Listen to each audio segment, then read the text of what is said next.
حافظوا على الصلوات والصلاة الوسطى وقوموا لله قانتين صدق اللہ العظیم۔ شکر برکت کے لیے درود شریف پر اللہ صلی اللہ علیہ سیدنا شفیعنا حبیبنا مولانا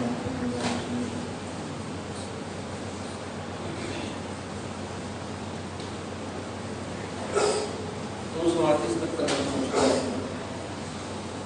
آخری آیت جو نماز کی حفاظت کے بارے میں ہے، اور وہ دل والی نماز، شاید آپ نے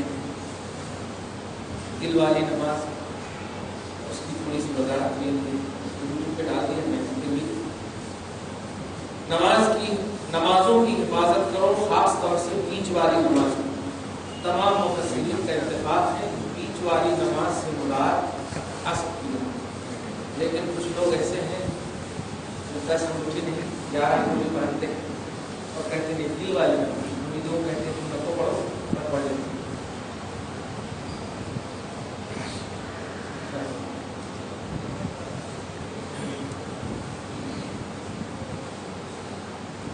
وَقُومُوا لِلَّهِ قَانِتِينَ، اس پر تھوڑی سی بحث کریں، اس لیے میں نے چیپٹر چھوڑ دیا، لیکن ایک سوال جو کیے تھے وہ لکھ ہی نہیں رہے۔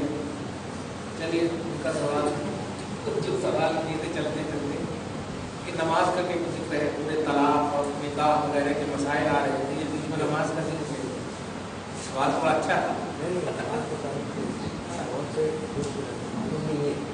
بیچ میں آ کے شامل ہوتے ہیں نماز میں، نماز کس طرح سے پڑھی جائے اس کے مطابق سمجھانا لوگوں کو بہت سے غلط کرتے ہیں، اور جو ہے تو نماز کے دوسری سب کے جو لوگ ٹھہرتے ہیں وہ امام کے بالکل پیچھے سے نہیں ٹھہرتے، بلکہ وہاں تھوڑے ٹھہر جاتے ہیں، دونوں سے شروع ہوتے ہیں۔ تو یہ سنت طریقہ یہ ہاں یہ تو آپ کا سوال ہونا ہے، لیکن اس درس میں جاتے جاتے نہیں اچھا نماز کا تعلق سے ابھی اس کی وضاحت کر رہا ہوں، ان تک پہنچا دیجیے گا جو سوال کیے تھے ان تک میری بات پہنچا دیجیے۔ سوال یہ تھا کہ بڑی تفصیل و ڈیٹیل سے 2-3 صفحات پر مشتمل پاک نکاح طلاق اتنی ڈیٹیل اور تفصیل آ رہی تھی 2-3 برس سے، یہ بیچ میں آئے نماز کی حفاظت کرو، بڑی اچھی بات، سوال بڑے خوبصورت ہے اور اس کا جواب سنو۔ نکاح اور طلاق بقائے نسل انسانی، انسانیت کی بقا کا سب سے بڑا ذریعہ اور سبب نکاح ظاہر سے اللہ پاک قادر ہے، لیکن اللہ پاک ایک ذہن دینا چاہتا ہے، میرے بندو نکاح کو تم خوشیاں اور انجوائے کا نام صرف مت دینا، مجھے بھول مت کرنا۔ سمجھ گئے ہوں گے؟